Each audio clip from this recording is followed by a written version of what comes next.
Hello, everybody. This is Dominic Copeland, and this is the Ish That Needs to Be Said. Welcome back to our live segment. Great to see you. Great to have you here. And my friends, we are in trouble. Yes, we are in trouble, and I'm going to tell you the ways that we're in trouble, what we can do about it, how we can make a difference, and get ourselves hopefully out of this trouble that we're facing, because it's mounting, and it's mounting quickly. Again, I'm Dominic Copeland. This is the Ish That Needs to Be Said. Make sure you hit the like button. Make sure to subscribe. Let's come together as a community. Invite others to come together, because the work that we're going to be doing here is pivotal. It's necessary to make the change that we need within our societies for ourselves and for each other. That's why we have these great platforms, so that we, the people, can come together, so that we can join together, we can bond together, and we can do something. We can activate ourselves in the spirit of democracy as it's supposed to be. So, my friends, welcome. I hope you're having a beautiful, wonderful day. And if you're not, it's a great time to reset. Reset yourself, reset your soul, reset your life. It's time to engage. Time to get into the game. Because every day the game of life is happening. And whether or not you're in it, it's going to continue. So you might as well get in it, do your best, and enjoy the journey. So today's a beautiful day, glorious day. If you're not having the best day, take a deep breath, shake it out, and stop focusing on the things that you don't want. I like to speak in the affirmative instead of the negative. So think about the things that you do want. Think about what you want out of this journey that you're going through in this game called life. Think about how you want to show up each day in your life. Who do you want to be? Because you have the power to be that person. You have the power to model yourself into that person. Think about you at your best. What does that look like? What is that? How does that feel? Just take a moment. What do you look like at your absolute best? If everything fell into line, all great things are happening for you, what does that look like in your life? How do you feel? What are the things that you're doing? How are you showing up? How are you being and becoming? My friend, those are the things that shape your destiny. Most people in the world aren't born what they want to be. You're not born a billionaire. You're not born a doctor. You're not born a lawyer. You're not born, whatever it might be, something positive or negative. You're not born that thing. You're not born without value. You're not born homeless, hopefully. You're not born incapable. You're more than capable. You're more than enough. You're born with all the things that you need. I've seen students, I've seen other human beings who have mental incapacitations, but they have great gifts to give and contribute. They have wonderful and amazing personalities. They have something there, a presence that gives them great value. And I like to believe we as human beings are born with great value. But even if you don't believe that, we all have great value to contribute in some way, shape, or form. You just have to decide what that is for you. And one other thing before we get into the main topics of today, because I'm talking about the trouble that we're in, but I'm also going to talk about for your own personal life right now, today, I'm going to give you some keys that'll change your life. Some keys that are going to change your life. So if you listen to nothing else that I have to say to you today, tomorrow, yesterday, ever, listen to this. My friends, listen to this. I'm going to give you a second to get your mind right. Get your mind right. Get into the game. Listen. Get focused. Get ready. Let's rock and roll. Get your mind right. You ready to listen? Open yourself up to receive, because this is life-changing.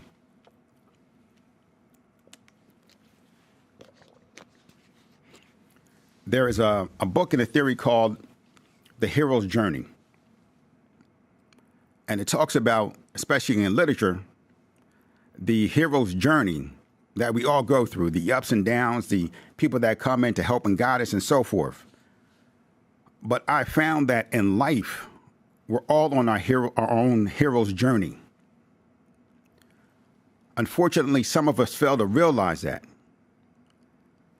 The most important thing with the hero's journey is that you're telling yourself a story so that everything that happens to you, you're putting into the context of you being a hero, of you growing, of you becoming, of you getting better.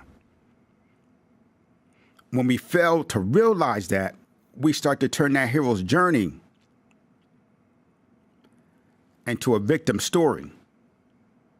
Some of us run over and over again how we're victims, and no matter what happens, no matter the circumstance, we always see ourselves as victims in any given situation, and we attract victimhood to ourselves. And all the things that can make us a victim, we attract to ourselves instead of all the things that make us a hero. The only difference between a hero and a victim is how you see things, how you perceive them, your perception of that reality and what it's doing for you, why it's happening. We ask those questions. Why is this happening to me? Ask yourself better questions. Stop asking, why is this happening to me? And said, what can I do to utilize this for me to get better, for me to accomplish the things that I want? Or even better, say, thank you. Say, thank you. Because of this, I now will be successful. I will achieve. I will overcome. I will get better. Thank you for this in my life. And those are all the things that I've done. And the toughest situations, when it seems like all the chips are stacked against you, when it seems like there is no hope, where it seems like you're about to fail miserably and stay failing. Failure is going to happen. That's a stepping stone to your success. It's a learning experience. Don't be afraid of it. Embrace it. Go for it. Fail more. Fail harder. The more you do, the better you get. The more you become that champion that you're destined to be. The more you become unstoppable, because no matter what happens, you're not a victim. Victims don't survive. Victims have chunks and pieces taken out of them and away from them. You're not a victim. Stop being a victim. Be the hero that you're meant to be. Be the hero that you are. Embrace and unlock those things, the beauty that's inside of you. Don't let the things that have happened to you break or destroy you. Allow them to make you. Allow them to allow you to be greater than what you were before. Don't allow it just to be hurt and pain. Turn that hurt and pain into something productive. That hurt and pain is just energy. You're being given the energy to do something. Now take that and do something productive with it. Instead of wallowing, instead of being depressed, be heroic, be forthcoming, be active. Go out and get something done. If you want to change your life, especially with all the things that we're facing and are going to be facing upcoming, if you want to be unstoppable and indomitable in your life, that has to begin here with your mindset, with your thoughts, with your beliefs. And then that has to translate into your heart and your courage through your actions. Take action on your beliefs. We do that every day. We take action on our beliefs, but many of us have beliefs that are self-defeating, that make us victims. We could be given $1 million. Like, man, I got to pay all the taxes on this now. I don't know how I'm going to do this. I don't know what I'm going to do. This is horrible. I got a free car now. I got to pay taxes on the car. I don't know what to do. I don't know what to do. I'm ruined now. It's all over. This is the end. That's insanity talking. Stop it. Look yourself in the mirror and say you're better than that. Look yourself in the mirror and say, you know what? I've been given a great gift. Now it's my time to understand how I can unlock and utilize this gift. How I can use this gift to make life better for myself and for those around me. This is your destiny, my friends. If we as a people, and I'm not just talking about people of a certain race, religion, or color, I'm talking about the human race. I'm talking about all of society. If we are to thrive, survive, if we are to rise above and beyond, it starts here with our beliefs. It starts then with our actions. If we do not have the proper beliefs in place and we just consider ourselves always as victims and do not take actions in the affirmative of how we can make ourselves the heroes that we are, we will lose. We have lost, we will lose, and there's nothing that we can do about it at that point. And I think that's where a lot of the strife comes between us. Because we always see ourselves as victims, as those needed to be protected. And yes, bad things happen. Bad things have happened. But now, as a hero, how can you rise above to do something about it and the positive that adds to the betterment of humanity?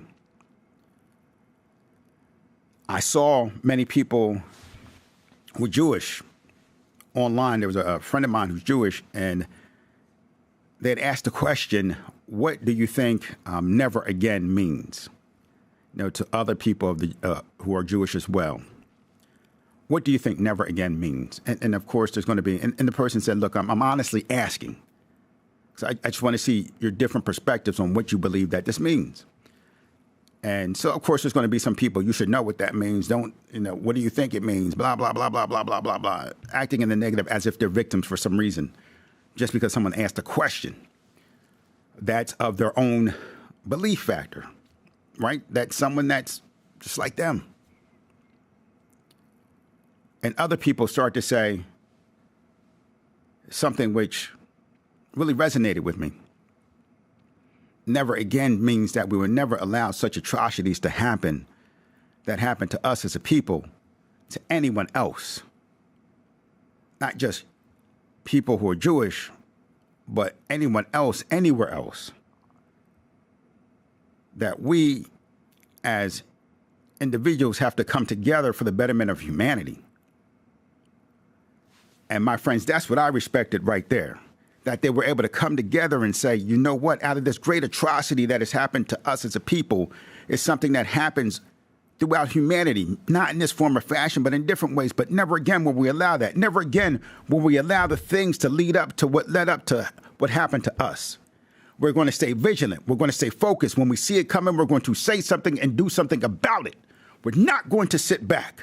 We're not going to allow it to happen the way that it happened to us. It's not acceptable. And once you say that, once you commit yourself to that, you set a new standard for humanity. A new standard for how we show up, for how we act, for how we impact each other.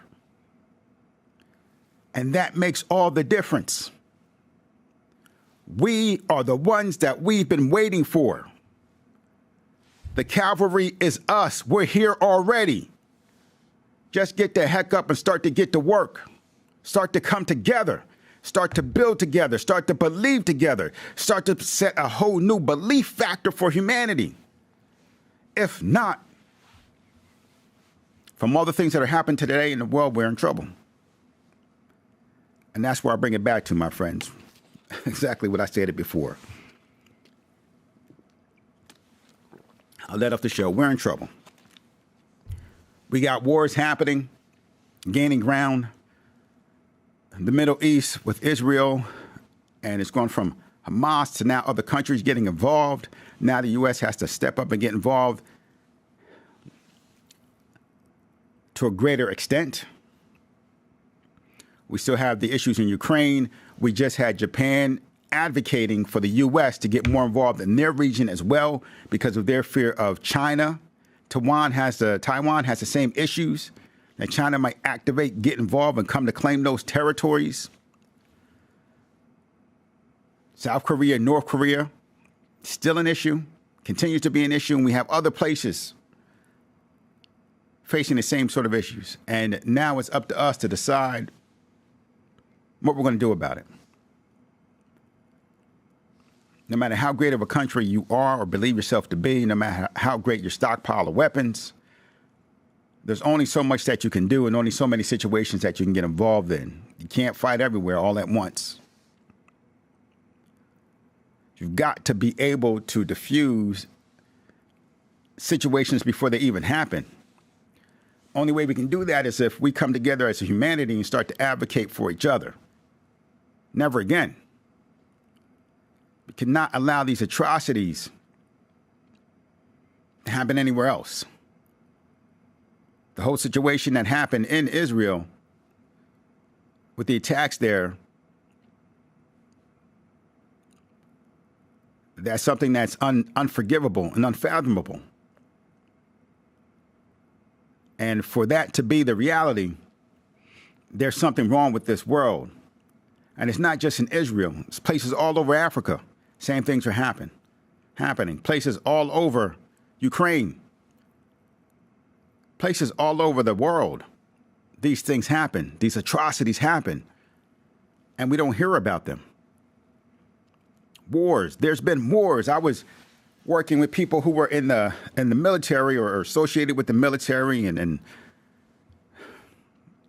years ago, 5, 10 years ago, 4 years ago and so forth, before the pandemic, they're going into different hospitals and they're seeing these kids that were wounded, that were losing limbs, while we had no active military campaigns or wars in place anyway.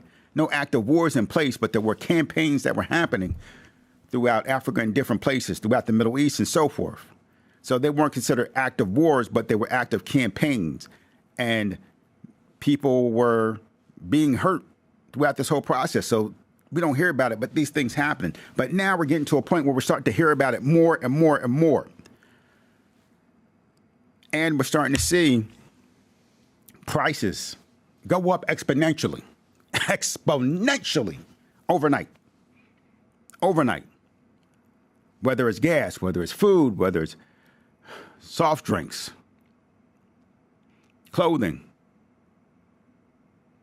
things that we have to pay for, vehicles, everything. We're starting to see prices skyrocketing. And the scary part about it is we're going into the summer months where historically prices do climb higher, but now they're already exponentially increasing. But the one thing that is not exponentially increasing is your paycheck. Your paycheck is either remaining the same or going down, and with inflation, it's going down. Inflation now, the goal was to decrease inflation, but we've had a hard time trying to do that. To decrease inflation while also decreasing insurance rates. We had increased insurance rates, and now we're trying to decrease them over time as we saw inflation decreasing.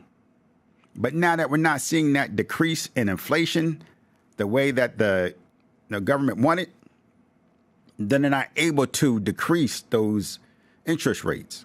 So that means everything for every loan that you get, whether it's for housing, cars, vehicles, everything is higher. So you might have paid the same, you might be paying previously, have the same expenses that you had before. But you're paying more because the interest on those things is going up. Especially with credit card debt. Credit card debt is at an all-time high. We're in trouble. People owe more than ever before, and the interest rates on those things are just climbing and climbing. One great thing that I saw, and people have arguments over this, which I think is absurd and insane when it comes to student loans. There's people who, I believe, I'm going to say the stuff that needs to be said. I'm not going to sugarcoat it. I'm going to say it. Who foolishly believe a bunch of whole bit nonsense that just because I paid off my student loans, everyone else should have to do the same thing. That's like saying just because you were molested, everybody else should be molested. As if it's okay. If something's wrong, it's wrong. Even though you had to go through it yourself. It's not a badge of honor. It's not a badge of courage. I applaud you for getting that done. But for all the people, and this is the biggest thing that I think you miss, because many of you have kids who are going to be going to college, and you yourself or them will be having to pay off those loans. And the biggest part about it that we've got to get this passed, and I'd be happy about, and I think is right, it's the right thing to do, is the President Biden saying there are predatory interest loan practices on student loans. We're saying, let's go back and take off the interest alone that has accumulated on these accounts. My friends, there's some people who've taken out a student loan, and just because of the interest, because the interest doesn't stop. Sometimes while you're in school, the interest accrues. Sometimes if you're in deferment or forbearance, the interest may accrue. The interest continues to grow. So there's some people who owe 2 to 3 times more than what they actually took out just because of interest. That's predatory. That's absurd. That's nonsense. And some people, that's what you signed up for. That's what you agreed to. What was the other option? To not go, to not get it? This is through our government. If this was a corporation, as we just saw during the pandemic, open your eyes, open your eyes, open your ears, don't close them now. As we just saw during the pandemic,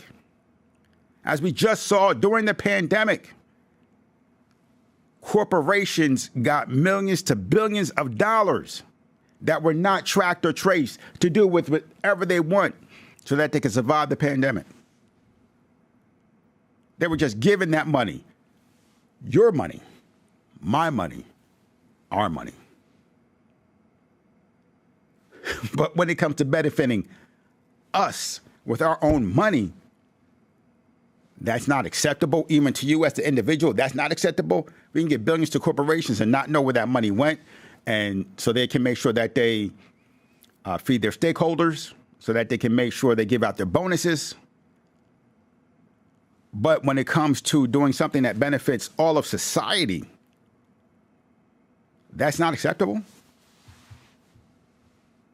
That's the most absurd thing I've ever heard.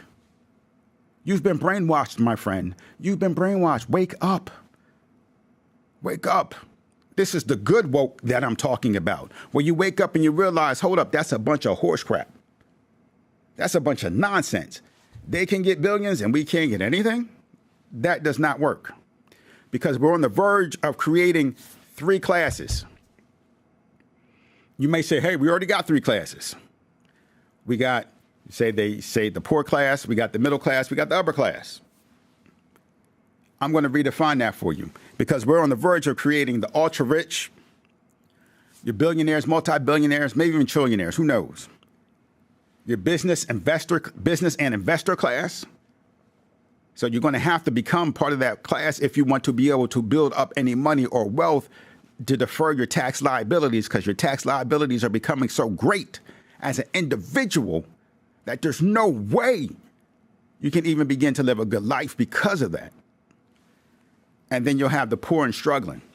The poor and struggling will become our working class, what was formerly part of our middle class. So all the people who are working, their tax liability, pricing increase, they're going to be priced out of being able to live a good life, a comfortable life financially.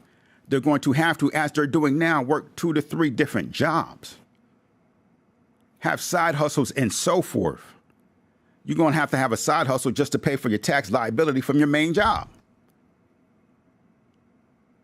Your tax liabilities have gone up exponentially, and the things that you could use to decrease your tax liability, the things you could claim, like your children, your child tax credit, the amount that you could claim on your home if you're a homeowner, all those things have decreased or gone away.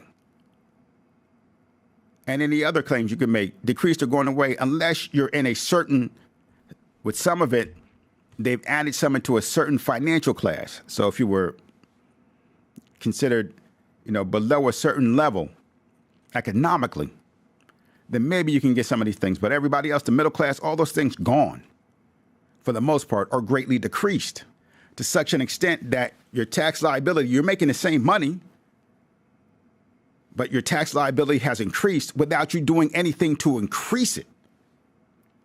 You didn't go out and buy a new home. You didn't go out and buy new boats. You didn't go out and buy an airplane. And if you did and you had a company, that might have even benefited your tax liability to help cut back on some of that, because you can claim those expenses. We're in trouble. That's what I'm trying to tell you. We're in trouble, my friends. And if we don't come together to do something about it, it's going to do something about us. And that's what's happening right now. And by the time we turn around, we wake up and we see what's happening, it's going to be too late. One day we'll all know what it feels like to be black and American, and that day is fast approaching because we all are being treated as second-class citizens. We're all being treated as if we do not have a say and a voice in the process of the things that are happening to us. They're not happening for us. They're happening to us. And it's up to us to be indemnified to make them happen for us. We are not victims. We are heroes in this story. This is our hero's journey. This is where we begin. This is where we activate. This is where we wake up. This is where we act in the best interest of ourselves, each other, and all of humanity. The special interest, their time has come and has gone. We need to move on from it. The special interest that we need to greatly focus on is that of the interest of we the people. The money comes from us. The people to go to war comes from us. The people who are working comes from us. We can go over to India and get engineers. But for some reason, we can't do that here in our own country. We can. But the price over in India for them to become an engineer is far less than what we have to pay for us to become engineers. Those college bills and expenses keep most of us from even trying to go in that route and direction. And there's been no special program set up for that to happen so that we can defray those costs, so that we can lead more people into those high need areas of employment. So the way that it's working right now, at some point, we're all going to have to be a part of either the business or investor class, where we have businesses and we have investments that defray the cost of our tax liability. So our tax liability is becoming more than what any of us can handle, and it's pushing many of us into poverty. You notice that you're working harder and you're making less. Do you think that's a problem? I do. And it's high time that we do something about it.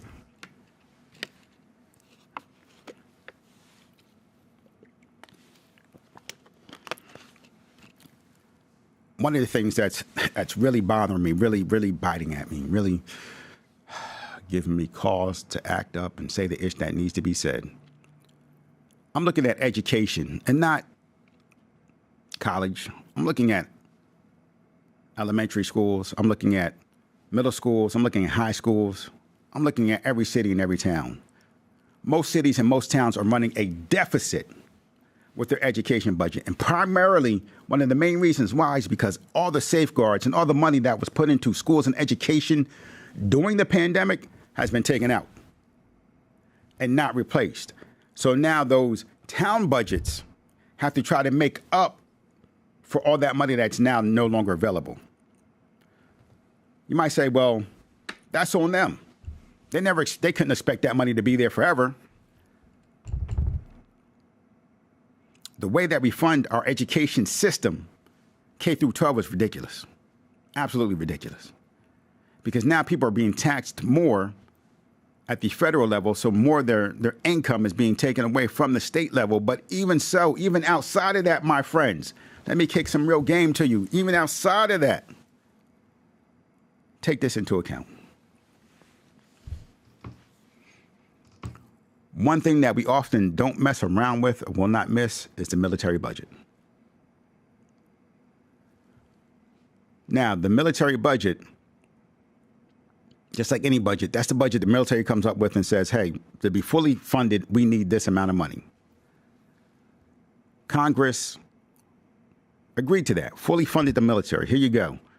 But then they went and gave the military even more money than what they asked for. So more money than what they were asking for in their budget to be fully funded, just out of the kindness of their hearts. I've never seen that happen with a school budget. Most school budgets, you have all the things that you'll need for the school to run properly. And you'll be lucky if you get half of them, a quarter of them, 1/10 of them. But for the military budget, with money that is our money that we should be allocating to the best resources, we should be using those resources for what we truly feel as though we need. The military budget was fine. You might get upset with me, But it was fine. They said, this is the money we need to be fully funded. We fully funded you. Go. And then you gave them even more, billions more that could have been utilized for education, the money that you don't want to give. How do you have the right as Congress or any other institution of this country to make that call without the will and the say of the people? We, by right, are supposed to have a voice in those decisions. Because if we would have done that, then the schools wouldn't be in the situation that they're in now. And then you're going to be complaining when little Johnny and little Susie can't get the education that you feel they need to be successful in this game called life, to be successful in this country called the United States of America. But we sat back. We watched as they took that money and put it somewhere it didn't need to be. You talk about draining the swamp. I'm for all that. I'm for draining the swamp. But you just gave billions more dollars to put into the swamp. You increased and allowed the swamp to grow. And then you walk around proud about it.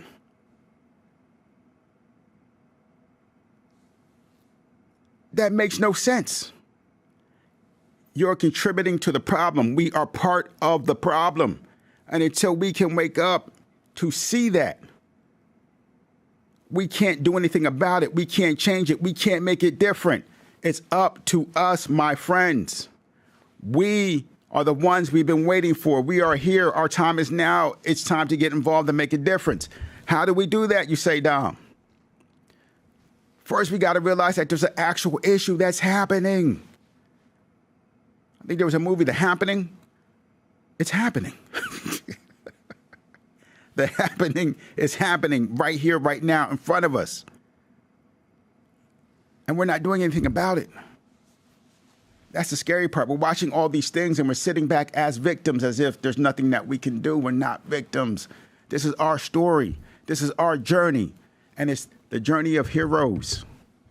Each and every one of us in our own way is a hero, and we have to stand packed. We have to stand tall. We have to be the heroes that we're meant to be, and we have to go through the things that heroes go through to accomplish what must be accomplished. Can't be afraid of that. We can't turn back just because it's dark.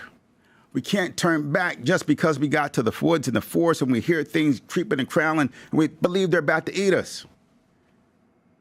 We all going together. You can't take us all. You can't stop us all. You can't stop what won't be stopped. It's not a movement. This is just purpose. This is the flowing of the air. This is the moon, the stars, and sun. These are the clouds. These are all the things that are meant to be, my friends. Just like you can't stop those things, you can't stop us if we all unite and come together and decide what we want and how we want it. And why we want it, most importantly. Because your why will power you through whatever you have to go through. For those in the back, off to the side, in the bathroom, getting some popcorn, I'm going to say that again.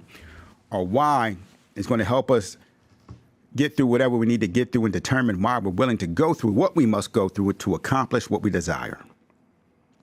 If your why is big enough, and this is not just being said by me. You got Simon Sinek. You have a whole bunch of people. Tony Robbins. You have a whole bunch of people that say the same thing. The basis of Think and Grow Rich, the book. If your why is big enough, you cannot and will not be stopped. But whatever you're going for has to be that meaningful to you. So that's how we start. Instead of you saying there's nothing we can do about it or what can we do about it, look at what you love the most. Look at what you believe in the most. Is that your children? Is that your loved one? Is that you? Are you looking in the mirror?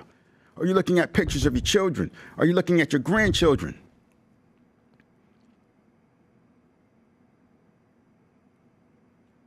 What type of world are you going to leave them with? Are you giving to them now? Shouldn't you be working towards the best possible world for them? Are you going to leave them to deal with things that should have been dealt with previously? It's like they say, when you leave a problem to grow and fester, guess what? It grows and festers. And it gets to a point where it's beyond your capability to deal with it. And it just has to deal with itself. It has to run its natural course at that point, and that can be devastating. Just like in wars, there's always an opportunity to stop it before it begins, to stop it before it becomes too big. But then once it gets to a certain point, war is war, and it's going to be carried through to its natural fruition. And now you've got to do everything to make sure that natural fruition is somewhat or somehow in your best favor. If not, close the book, end of the story.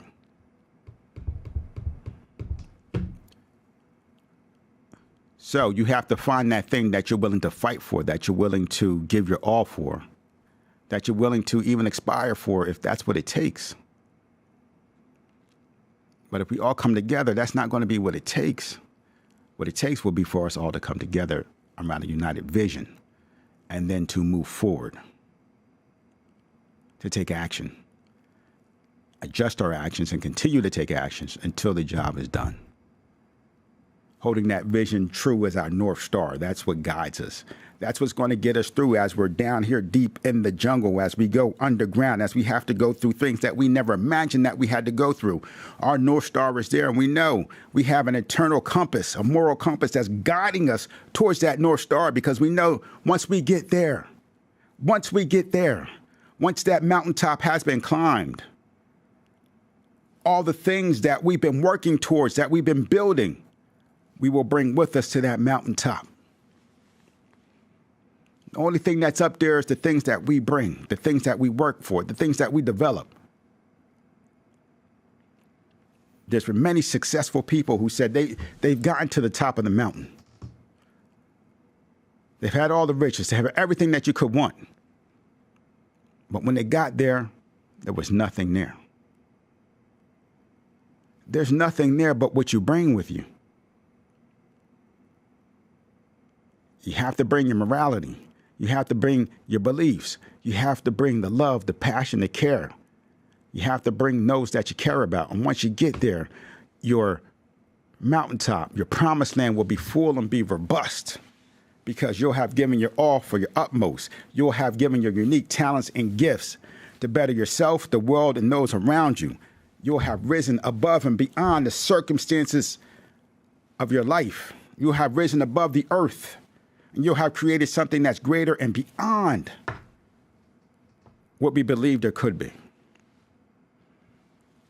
There's more, my friends. There's greater, my friends. And together we can accomplish that. First, we have to unite around that vision. And we have to have the why that brings us to the table. What is your why? What are you sacrificing for? What do you work day in and day out for? What will you never quit for? What is that magical why that powers you each and every day? Bring that to the table. Bring that to the table. And we are unstoppable. Bring that around that united vision, and my friends, we are unstoppable. Nothing will stop us. Nothing can stop us, because we've gone from our physical bodies and we become the philosophy, we become the essence of the thing that we embody. And you cannot kill that. You cannot kill that. That's like the wind, that's like the air, that's like the sun. It's there, and it's going to nourish and empower others.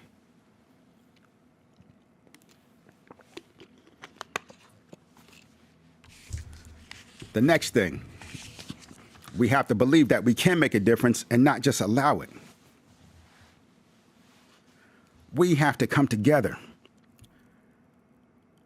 We as people in the small crevices of our towns and cities to advocate for what we believe is best for all of us.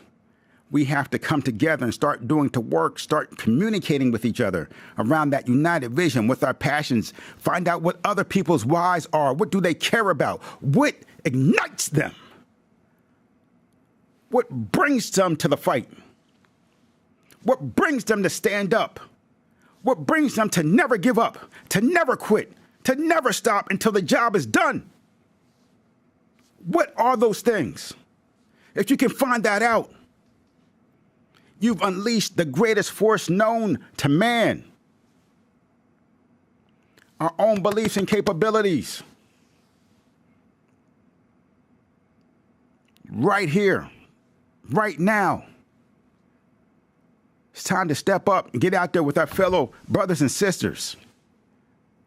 Start to have those conversations and stop believing because you're in a small little town that you can't make a difference. That's the perfect place for you to make a difference, for you to come together, for you to start to believe together, for you to start to envision together, and for you to start to take action together to say we need to change these things. Education has to work differently than what it currently does. The government does not have the right to tell us where our money goes. We have a say in that process. We have the largest say in that process because it's our money, the money of the people.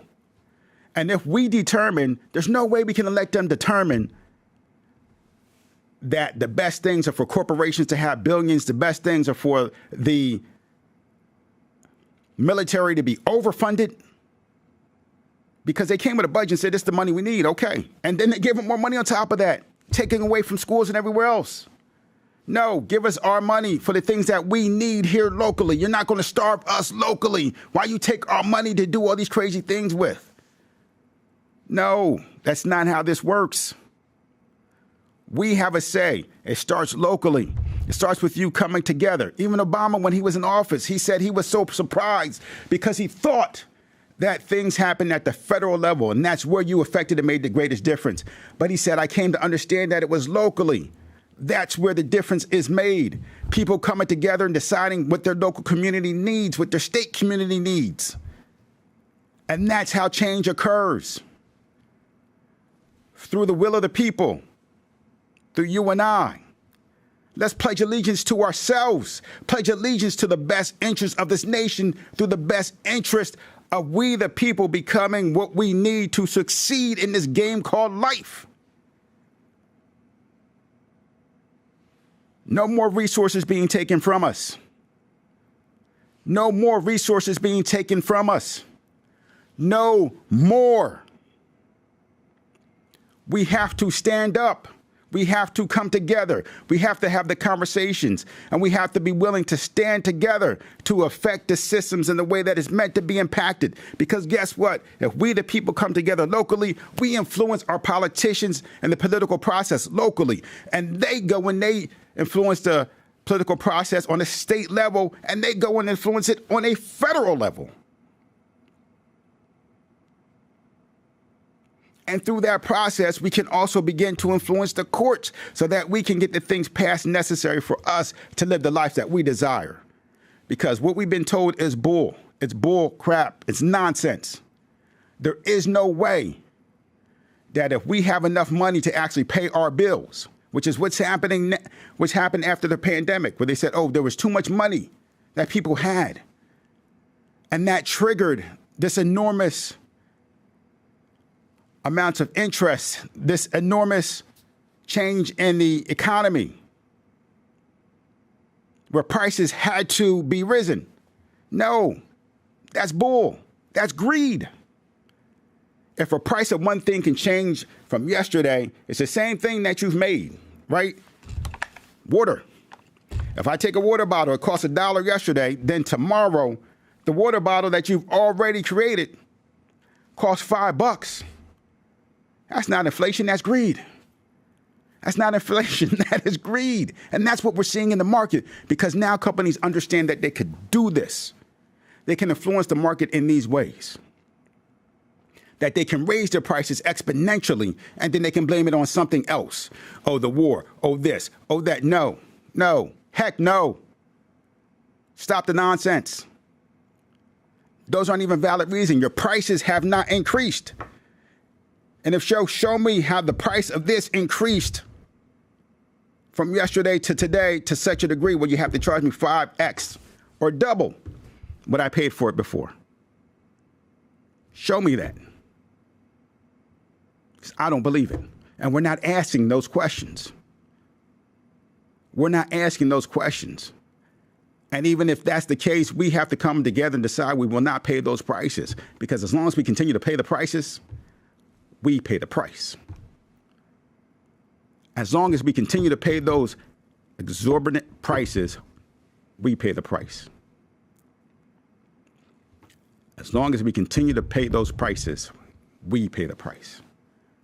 Our children pay the price. Our grandchildren pay the price. Our loved ones pay the price.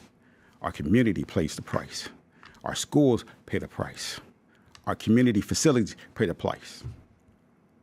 We don't have the things that we need for we, the people, to prosper. We don't have the American dream anymore. We're living in a manifested American nightmare.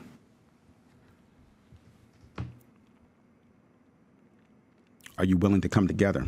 Are you willing to work together to change that? Are you willing to work together to make it different? Are you willing to rise together, to fight together for each other? And the fight doesn't have to be physical. It will be mental. It will be in boardrooms. It will be in the hallowed halls of the law. It will be in the hallowed halls of our political system. This is the war that's already underway that we've been losing because we haven't even gotten involved because we don't even understand that it's happening. We have the ability to make the greatest difference. I believe in you. I believe in me. I believe in we. Let's start to have those conversations, and I'm going to start to do the work so that we can start to engage, so that we can start to come together, so that we can start to have those conversations, so that we can start to build together, so that we can start to turn the tide of this tsunami that's coming through, and that's going to wash us all away. The tsunami is on its way. We're seeing indicators of it each and every day. We cannot turn our backs and simply say, I don't believe it's going to happen. It's happening. It's occurring. What are we going to do to stem the tide? Because worst case, even if you don't believe that it's going to happen, we've at least prepared ourselves and we're in a better situation and we can be successful. And should it not come, guess what? We're in a good place. Hallelujah. But should it come, that's complete devastation, and especially if we're not prepared for it. Should it come and we're prepared for it, now we have the opportunity to utilize that, to utilize it for the best interest and the will and the say of the people. Stand together, my brothers and sisters. Stand with me. Stand with and for each other. Now is the time. This is the place. We are the ones who have been called, who have been indemnified to do something about it. This is our enlightenment. And it comes through our challenges. It comes through the things that we feel are too much for us to overcome. Because those things are here to make us more, for us to evolve, for us to grow, for us to be enlightened. So that we are the ones who must overcome and bring humanity into its enlightenment. These things aren't happening by mistake. They're happening on time for what's to come next, and the evolution of humanity. We start now by changing our beliefs, taking actions, coming together, lighting that fire, finding that why within ourselves and each other, and taking action on that, guided by our North Star. Guided by our North Star. We do not stop. We do not quit until the job is done. We do not stop. We do not quit until the job is done. We do not stop. We do not quit until the job is done. I'm Dominic Copeland, and this is the ish that needs to be said. It's time for us to rise. It's time for us to come together. This is the time. This is the place. We are the ones. I'm calling on you. Find your why. Meet me here next time, and let's go get this done. Thank you.